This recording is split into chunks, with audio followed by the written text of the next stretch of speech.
This is Ed Herbert at Hotel Texas, where 2,000 guests are awaiting the arrival of the president.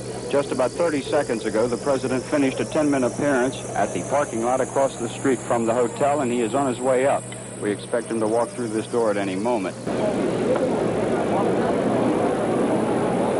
We've had several false starts, so to speak, that the president is coming. When he does, of course, there will be a large round of applause, and the Eastern Hills High School Band, 79 members, will break out with Hail to the Chief, so you'll have no doubt when he does arrive. When the president appeared out in the parking lot, he broke one of the cardinal rules of security. In fact, he broke it 2 or 3 times. He went out into the crowd, and of course, Secret Service men find this the most nervous time of any presidential appearance. As long as the Secret Service men can keep the crowd away from the president, they have a good chance of protecting him. But once he moves into a crowd, the Secret Service men are nearly immobilized in protecting him. Another rule is that anyone who approaches the president should have both hands visible and empty. And as you can tell in a crowd, there's no way to determine that. So whenever the president does move out into a crowd for handshaking and backslapping and exchanging pleasantries, he is always at the mercy of the crowd, and the Secret Service is at its least effective position.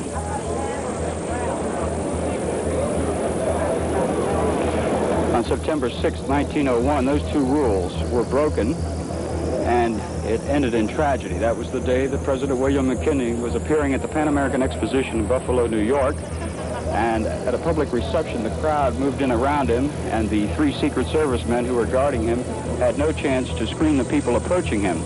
Because it was a hot day, the Secret Service also allowed persons to have handkerchiefs in their hands to wipe their perspiring brows. It just so happened that one of the thousands of handkerchiefs in that large hall covered a revolver in the hand of 28-year-old Leon Czolgosz. He was an unemployed mill worker.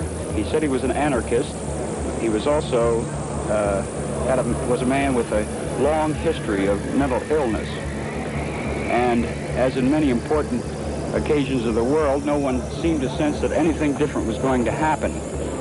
When McKinley reached out to shake Czolgosz's hand, it looked like a familiar scene. The scene of the President of the United States shaking hands with Fred Nobody. The assassin shattered that picture quickly. He slapped McKinley's hand away and fired 2 shots point blank. In an instant, McKinley's attacker was driven to the floor. As the president was being helped to a chair, McKinley murmured, "Don't let them hurt him." 7 days later, McKinley was dead.